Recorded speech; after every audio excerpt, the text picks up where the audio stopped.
कुमार जी, सनातन धर्म की कई कथाएं साइंटिफिकली गलत लगती हैं। अभी तो बताया था भैया तेरी साइंस बहुत पीछे चल रही है, थोड़ा स्पीड बढ़ा। धर्म की माने तो चंद्रमा समुद्र मंथन से निकला, और अब चंद्रयान 2 के समय ऐसी कथाओं पर क्या भरोसा करूं। अब देखिए, जितनी भी कहानियां हैं और जितनी ये राम की कहानी है, इसको आप, मैंने कल भी कहा था, इसको सिंबॉलिक सीखिए। आप सबको पता है कि समुद्र का मंथन हुआ। समुद्र का मंथन माने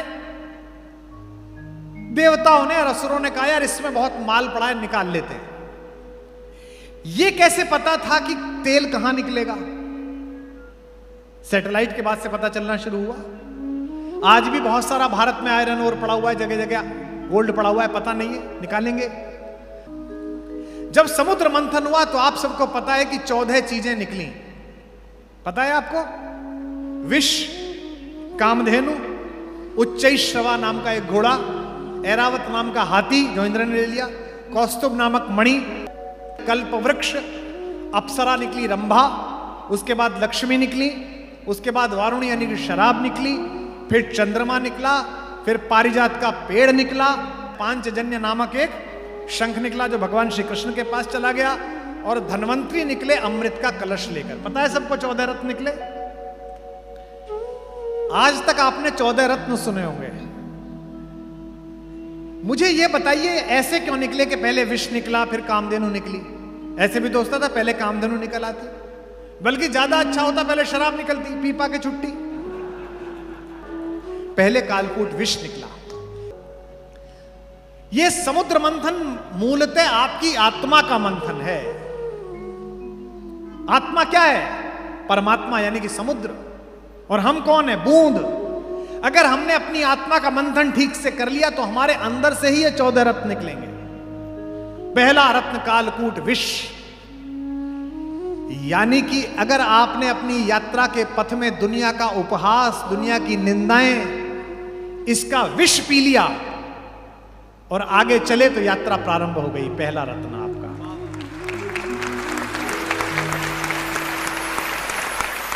अपयश बहुत परेशान करता है, निंदा बहुत दुखी करती है, और अब सोशल मीडिया के जमाने में तो निंदा और प्रशंसा दोनों बहुत तेजी से फैलती हैं।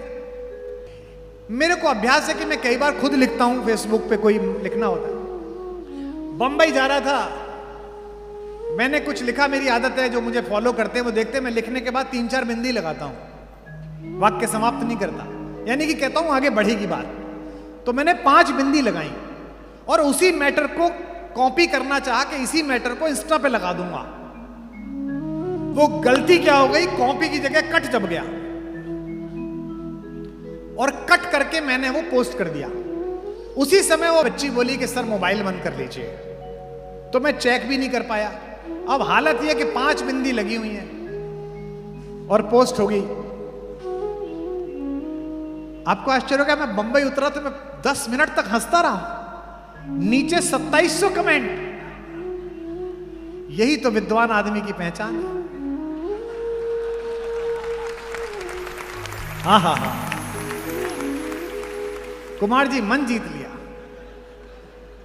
क्या पंच तत्व की व्याख्या करी है आप? एक कह रहा नहीं पंच तत्व की नहीं, इससे तो ऊपर उठ गए, ये 5 ज्ञानेंद्रियों के बारे में बात की जा रही है।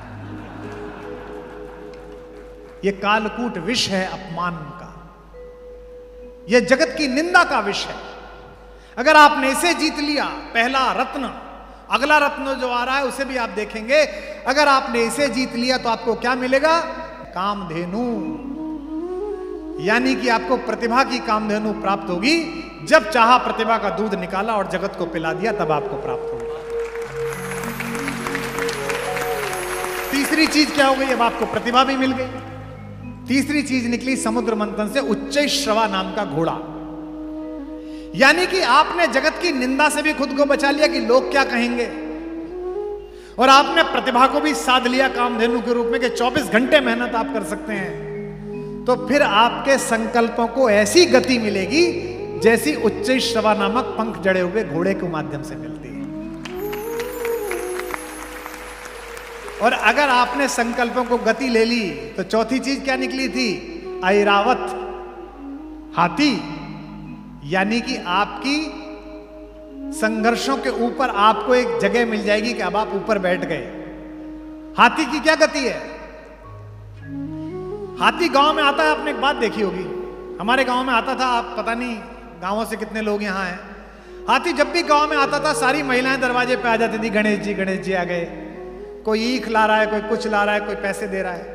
पूरा गांव उनके स्वागत के लिए खड़ा हो जाता था, एक एक बालक बच्चा प्रसन्न हो जाता था। हाथी के गांव में आने से एक ही जीव परेशान होता है, कौन? कुत्ता। पूरे गांव के कुत्ते उसके पीछे पीछे भौंकते निकलते हैं। जब भी प्रतिभा का हाथी किसी गांव से निकलता है, उसके आकार से टक्कर न ले पाने वाले कुंठित कुत्ते भौंकते हैं।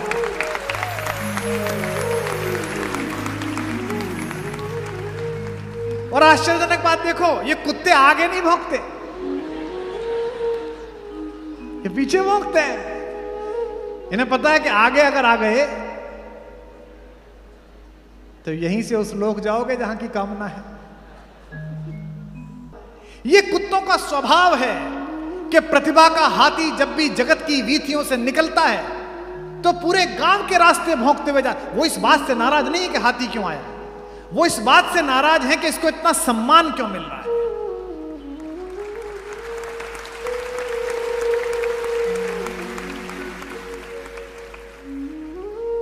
हमको तो लात पड़ती है, जिस दरवाजे जाओ दूर मार डंडा, अरे खाना रखा कुत्ता आ गया जरा डंडा मार देना। और एक ही है, दूसरे वो इस बात के लिए भी भौंकते हैं कि हम इतना भौंक रहे हैं और फिर भी इसकी चाल पर कोई प्रभाव नहीं पड़ रहा है, उसी मस्तानी चाल से जा रहा है। अगर आपके संकल्प को गति मिल गई तो यह हाथी का स्वभाव प्राप्त होगा। जब भी आपकी प्रतिभा के पीछे कुत्ते भौंके तो परेशान मत होना, क्योंकि आज तक किसी भी हाथी को भौंकते भौंकते कुत्ते अपने गांव से बाहर नहीं गए, उसी गांव में रह जाते हैं। उनकी इतनी औकात होती है कि वहीं तक रह जाए, क्योंकि उनकी एक हद है, उनकी सीमा है। कुछ देर तक भौंकेंगे और मुड़ने के बाद एक दूसरे की तरफ देखेंगे, अच्छा भौंका ना, बहुत अच्छा, बहुत सुंदर। और फिर एक दूसरे को प्रशंसा करते हुए आकर फिर उसी जुगाड़ में लग जाएंगे कि आज शाम खाना कहां हो। हाथी अगले गांव में आदर लेने के लिए चला जाएगा। इसीलिए कहते हैं स्वदेशे पूज्यते राजा, विद्वान सर्वत्र पूज्यते।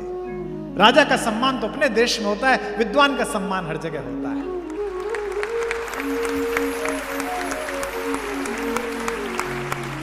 अगर आपने संकल्पों को गति ली तो ऐरावत हाथी की भांति आपकी यात्रा शुरू हो जाएगी। और कौस्तुभ मणि पांचवी चीज है जो श्रीहरि विष्णु के माथे पर लगती है। अगर आपने लोगों की जन आकांक्षाओं को ऊपर खड़े होकर देखना शुरू कर दिया और कुत्तों के भौंकने से बेखबर रहे, तो एक ना एक दिन आपके सिर पर मुकुट रखा जाएगा, कौस्तुभ मणि रखी जाएगी। एक के बाद एक क्यों निकल रही है, आगे पीछे क्यों नहीं निकल? इसलिए निकल रहे क्योंकि इसका प्रतीक शास्त्र है। और अगर आपको कौस्तुभ मणि मिल गई, अगर आपने जनता की इच्छाओं को स्वीकार कर लिया, जनता ने आपको सम्मान स्नेह देना शुरू कर दिया, तो फिर आपका जीवन क्या निकला इसके बाद? छठे नंबर पर कल्प वृक्ष। आपका जीवन कल्प वृक्ष जैसा हो जाएगा। आपको कुछ मांगना सोचना नहीं पड़ेगा, आप अच्छा संकल्प सोचोगे और सारे साधन सामने उपस्थित हो जाएंगे, काम अपने आप होता चला जाएगा। जिन लोगों को भी मेरे प्रति शंका ये रहती है कि कैसे बनेगा भारत कुलम, मैं कहता हूं यात्रा चल रही है, अपने आप बनेगा। मुझे नहीं पता कहां से बनेगा, बन जाएगा। लेकिन जब ये सब हो जाता है तो इसके बाद फिर परीक्षा प्रारंभ होती है। सातवीं चीज निकलती है, अप्सरा, रंभा। रंभा कौन है? रंभा वासना है। अब आपको वासना खींचना प्रारंभ करेगी। वासना यानी कि जितना मुझे चाहिए उससे ज्यादा, यानी कि सबका मेरे पास हो। रावण तत्व, सबका मैं खींच लूं, सब चीज मेरे पास हो। और अगर आप इससे बाहर निकल आए तो फिर आपको देवी लक्ष्मी अर्थात धन और सामर्थ्य की उपलब्धि होगी। लक्ष्मी के आते ही आसुरी प्रवृत्ति, अपप्रवृत्ति ज्यादा सबसे पहले आएगी, यानी कि शराब, वारुणी सबसे पहले आएगी। दौलत का नशा सबसे पहले आएगा। मैंने कल सुनाया था ना, जो खानदानी रईस हैं वो मिजाज रखते हैं नर्म अपना, तुम्हारा लहजा बता रहा है तुम्हारी दौलत नई नई है। अगर लक्ष्मी ज्यादा आ गई तो फिर असुर प्रवृत्ति आएगी। और अगर इस पर कब्जा कर लिया तो वारुणी के बाद क्या निकला 10वें नंबर पर? चंद्रमा, यानी कि व्यवहार में शीतलता आ जाएगी। मैंने ऐसे बहुत लोगों को देखा है जिनके पास अपरिमित धन है, अपरिमित धन, हिसाब नहीं है, लेकिन ऐसी बालकों जैसी शीतलता है उनके अंदर। और अगर शीतलता आ गई तो इसके बाद क्या निकलेगा? प्राजक्ता, पारिजात, यानी कि आपके कर्मों की खुशबू सब तरफ फैलनी शुरू हो जाएगी।